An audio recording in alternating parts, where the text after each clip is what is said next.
सद्गुरुदेव भगवान की जय।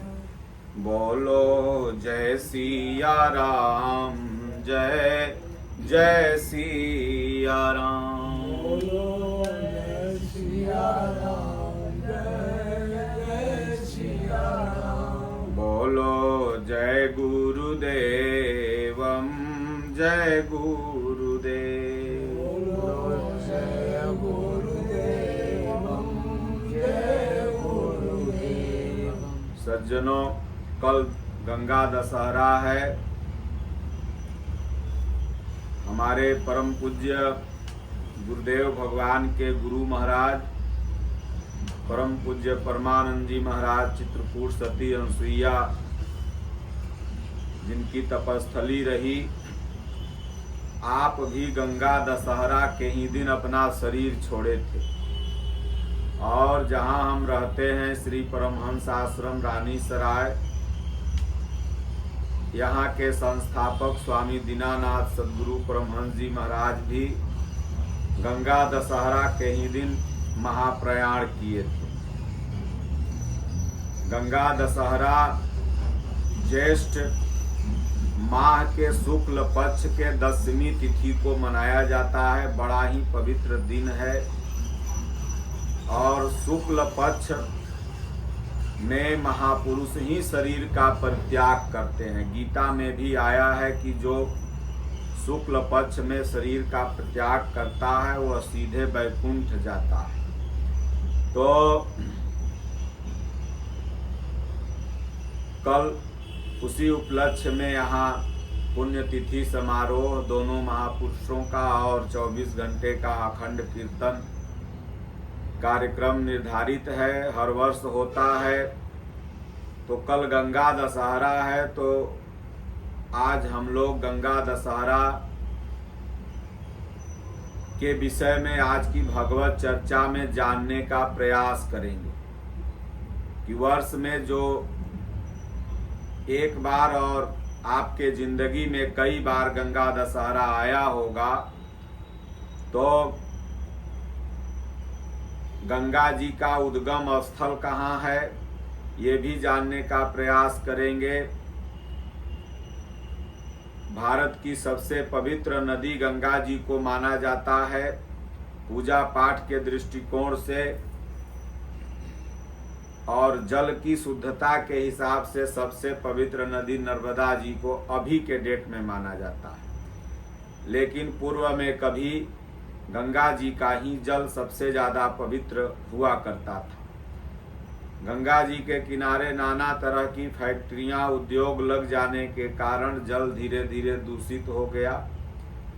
शहरों से संपर्क गंगा नदी का ज्यादा आ गया, इसलिए दूषित हो गई। नर्मदा में अभी कम फैक्ट्रियां हैं और शहर भी कम हैं, जंगल और वनों से निकल के आती हैं, इसलिए उस गंगा जी की अपेक्षा उनके जल में शुद्धता ज्यादा है। तो जैसा गंगा जी का इतिहास भारत का बच्चा बच्चा जानता है। भगीरथी जो थे राजा भगीरथ, उन्होंने बड़ी तपस्या कर गंगा जी को लाया था। जैसा आप सब लोग जानते ही हैं कि सगर के 60,000 पुत्र थे जो ऋषि जनहू के द्वारा श्रापित हो गए थे और उन्हीं को तारने के लिए धरती पर गंगा जी आई। इन सब की आध्यात्मिक व्याख्या हम आपको बताएंगे।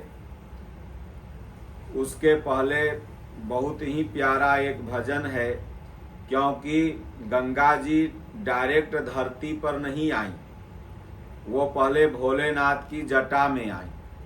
तो वही भजन है कि शंकर तेरी जटा में बहती है गंगा धारा, शंकर तेरी जटा में बहती है गंगा धारा, शंकर तेरी जटा में।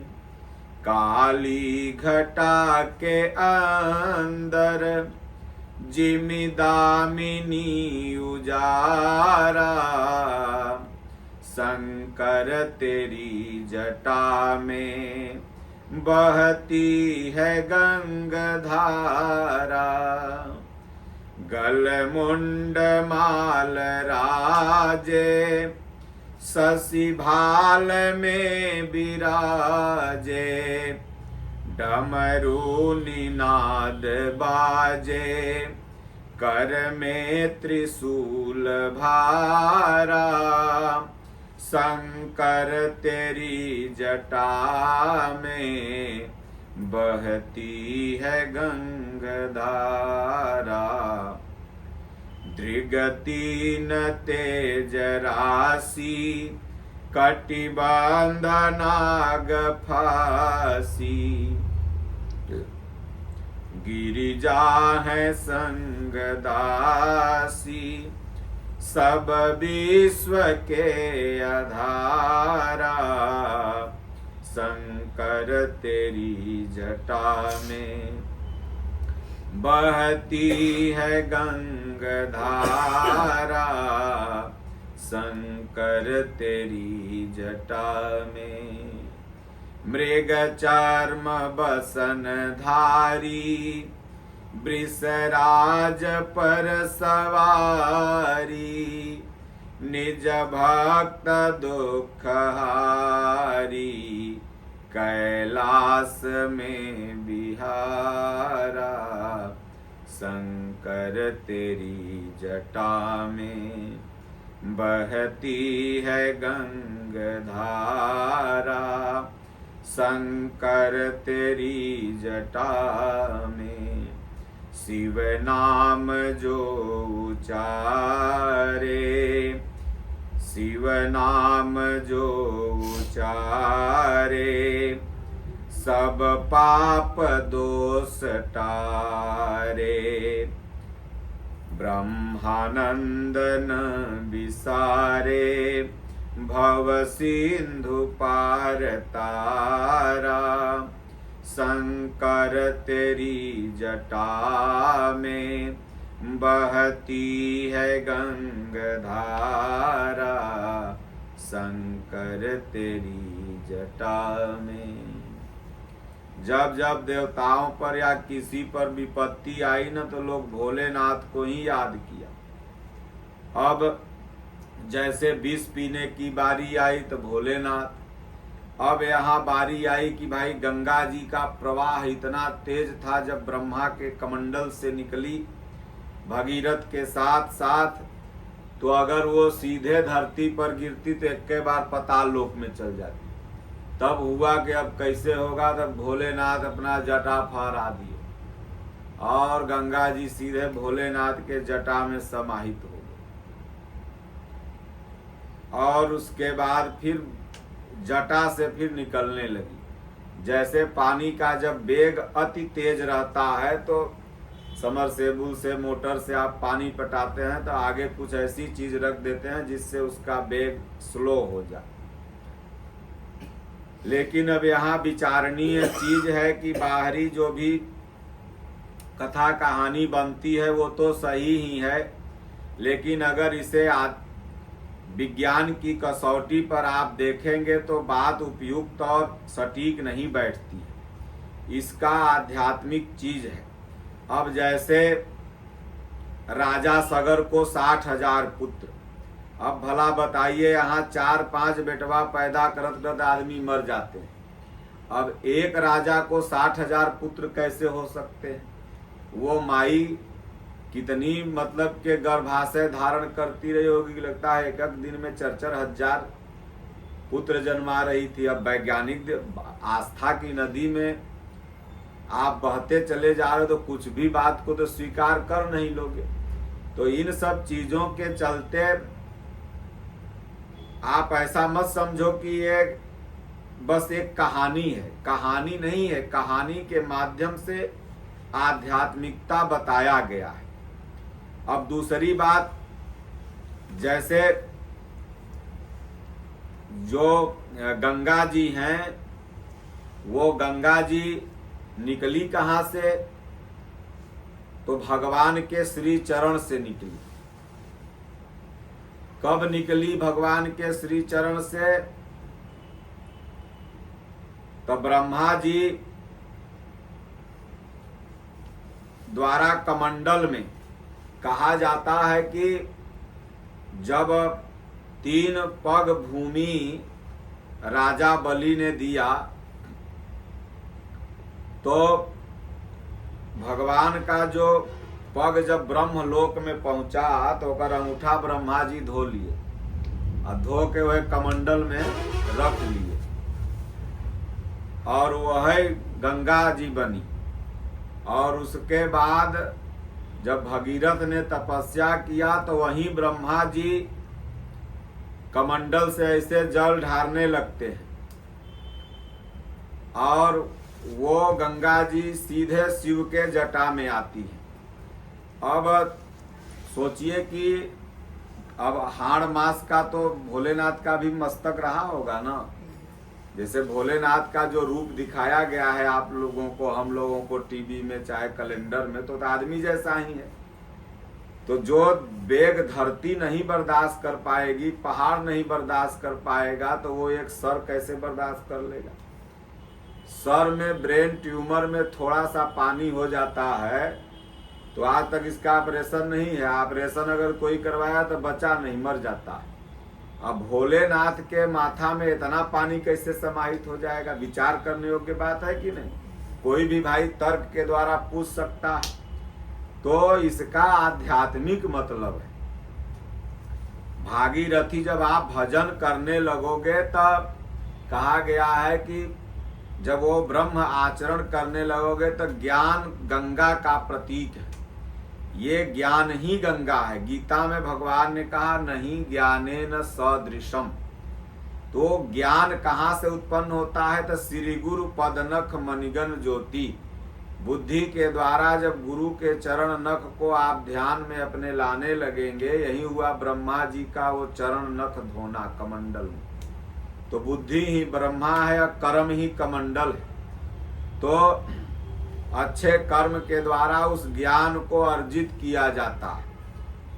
तो वो ज्ञान ब्रह्मा जी के पास सुरक्षित हो गया, लेकिन अब वो उसको आपके पास कैसे आए?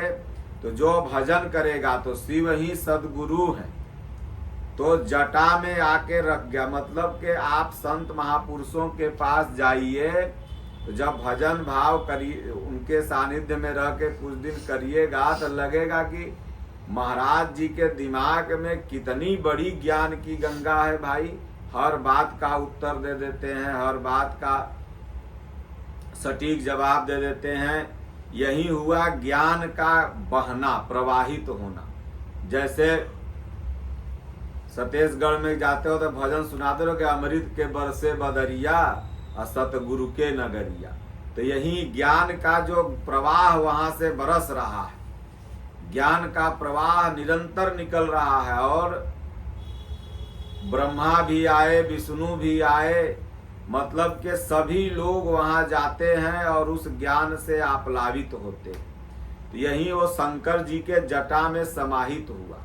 तब धरती पर विचरण करना, तो धड़ धरती का एक ही लेखा, जस बाहर तस भीतर देखा। तो ये एक धरती तो ये बाहर भूखंड है जहाँ पर हम हैं, आप हैं, पूरा प्राकृतिक संपदा है, खनिज संपदा है, और उन्हीं संपदाओं में नदियां भी हैं। लेकिन गंगा कोई नदी का नाम नहीं है।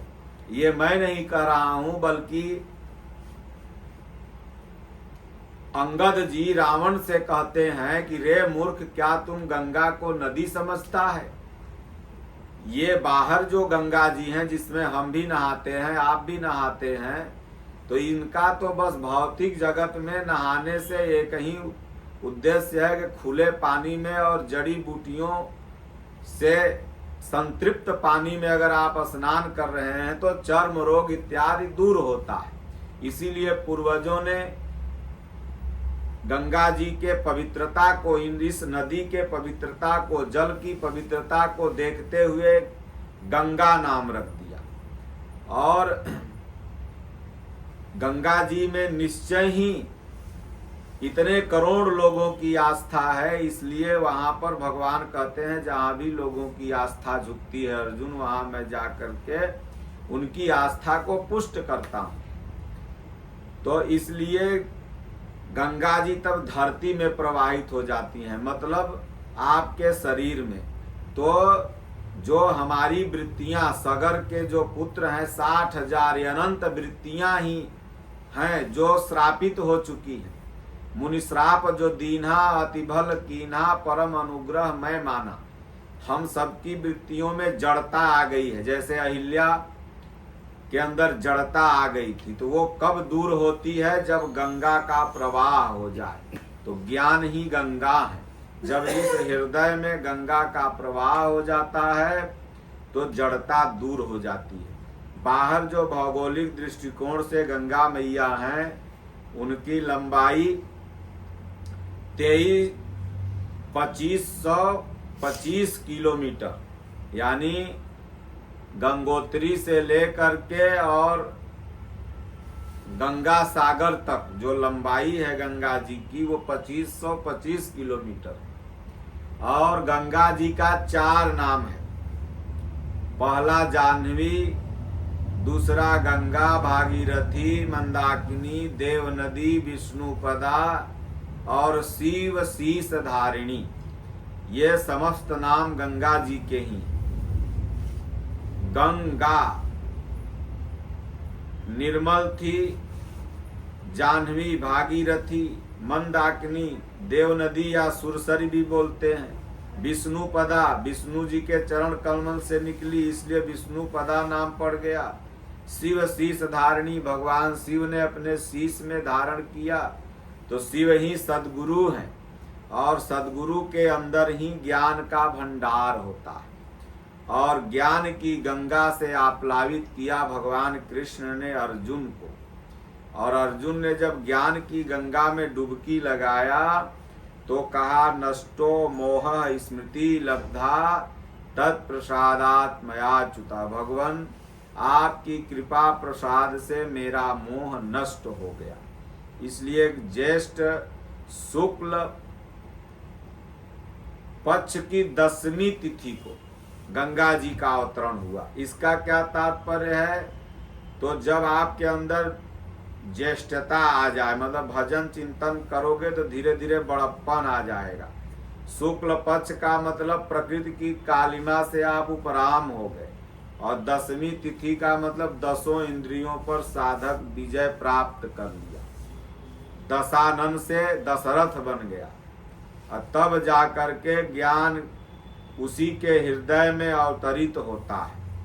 तब ज्ञान जब अवतरित होगा तब जाकर के 60,000 जो ये कपिल मुनि के आश्रम में घोड़े की कहानी आप सब लोग जानते हैं, तब जाकर के भगीरथ के जो पूर्वज थे सब तर गए। तो इसलिए तरने का मतलब होता है कि पितर को किसने भगीरथ ने भी तारा और केवट ने भी तारा। केवट को भी आप लोगों ने देखा होगा कि पान इकठौता भरिले आवा। तो केवट ने तो कठौता में ही गंगा जी को भर के ले आया। और भगीरथ क्या करते हैं कि पूरा गंगा जी के उठा के लेके चलाते हैं। तो लेकिन दोनों लोग का तात्पर्य एक ही है, दोनों लोग अपने पूर्वजों को ही तारे। तो पितर पार पुण्य प्रभु ही पुण्य मुदित गयऊ ले पार। तो जब भगवान का चरण धोया, आचमन किया, अपने घर में जाके छीटा। अगर गंगा जी के पानी से ही पितर पार होते तो फिर भगवान के चरण धोने की क्या आवश्यकता थी? तो रोज गंगा जी में नहाए चला रहा था, कटौती भर भर के ले जाता, छीट देता। लेकिन वो तब पितर पार हुए, अपने पार हुआ जब उस ज्ञान रूपी गंगा में भगवान का चरण धोया और तब उसको जलपान किया, फिर जाकर के छीटा। मतलब जब हृदय में भगवान का चरण आने लगे। बहुत से लोग बैठते हैं, कहते हैं महाराज रूप नाम तो जपते हैं, रूप दिखाई नहीं पड़ता है, आता है भाग जाता है, ऐसे ऐसे। जब तटस्थ हो जाए गुरु महाराज का रूप, भगवान का रूप हृदय में दिखाई देने लगे, और तब मन ही मन चरण को धो, और चरण को धो करके उसके बाद फिर अपना ये शरीर घर है, उसमें सब वृत्तियों को उस ज्ञान से आप प्लावित करो, तो धीरे धीरे जन्म जन्मांतर का जो दोष है, पाप है, वो कट जाएगा। तो गंगा जी का भौगोलिक दृष्टिकोण में इतना ही महत्व है कि हरित क्रांति में पहले भारत में बिजली वगैरह नहीं थी। रूस का देन है ये समरसेबुल पंप जो लगे ना, तो रसिया बेचारा बहुत मदद किया है भारत का। तो गांव गांव न क्षेत्र क्षेत्र अपना जो तराई क्षेत्र थे वहां तो समरसेबुल वगैरह लगा, लेकिन जो पहाड़ी क्षेत्र थे जहाँ पर पानी कम था, तो वहां क्या किया गया कि गंगा जी में बीच बीच में बांध बनाया गया। लगभग 1300 से ज्यादा बांध गंगा जी में छोटे बड़े बनाए गए। अब उनसे पानी निकाला गया और उन पानी को मैदानी क्षेत्रों में भेजा गया। अब उससे क्या हुआ कि ये फसल वगैरह बहुत तेजी से लोग उगाने लगे, भारत मतलब के स्वावलंबी होने लगा। तो बाहरी दृष्टिकोण में गंगा जी एक हम लोगों के लिए वरदान है, और इसीलिए हम सनातनियों का ये स्वभाव है कि अगर हम वृक्ष से छाया पाते हैं तो उसे भगवान मानते हैं। देखते हैं वृक्ष की भी लोग पूजा करते हैं। हम अगर पहाड़ से खनिज पदार्थ, कोयला, तमाम पत्थर गिट्टी अगर उसको पाते हैं तो उसको भी लोग भगवान मान के पूजने लगते हैं। मतलब हम सनातनी जिससे भी अगर बेनिफिट देखते हैं, फायदा देखते हैं, उसका सम्मान करते हैं, और सम्मान करने का मतलब उसके प्रति कृतज्ञता व्यक्त करते हैं। तो उसी तरह गंगा जी से हम मानव को बहुत ही, क्योंकि जल ही जीवन है, जल के बिना जीवन की परिकल्पना नहीं की जा सकती। तो इसलिए नदियों को खास तौर से माता का दर्जा दिया गया है। गंगा जी ही नहीं, भारत में जितनी नदियां हैं उनके आगे क्या लिखा हुआ है? माता, क्योंकि वो जननी है, वो देती हैं। फल हो गया, वृक्ष हो गए, पौधे हो गए, ये धान गेहूं हो गया, इसलिए देखो नर्मदा मैया, जमुना मैया, गंगा मैया, गोदावरी मैया, कावेरी मैया, सतलज, जितनी भी नदियां हैं उनके आगे माँ शब्द का प्रयोग किया गया है। इसलिए किया गया है कि वो हमें ऐसा चीज देती हैं जिससे हमारा जीवन चलता है, हम जीते हैं, हम खाते हैं। तो इसलिए हम सब लोग नदियों की पूजा करते हैं, करना चाहिए। तो गंगा दशहरा के दिन से देखते हैं शंकर जी के ऊपर जो शिवधरी वो टांगल जाता है।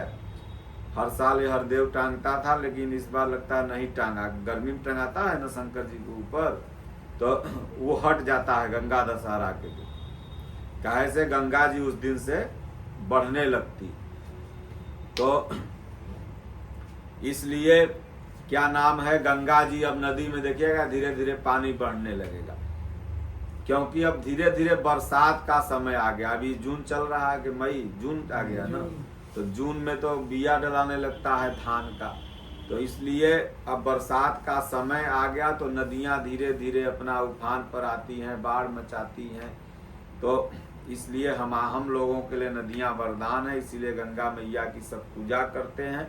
लेकिन वास्तविक गंगा को अपने हृदय में लाना होगा। विष्णुपदा, शिवशीष धारिणी, भागीरथी और वास्तविक गंगा तभी आएंगी जब आप गीता, श्री रामचरितमानस का अध्ययन, किसी संत महापुरुष के शरण सानिध्य में रह करके सेवा साधना, तब जैसे सगर का भगीरथी का कुल खानदान तर गया, जैसे केवट का कुल खानदान तर गया, जैसे हनुमान जी तर गए, जैसे विभीषण तर गया, जैसे सबरी तर गई, जैसे गीध अजामिल तर गए, वैसे आप भी तर जाएंगे।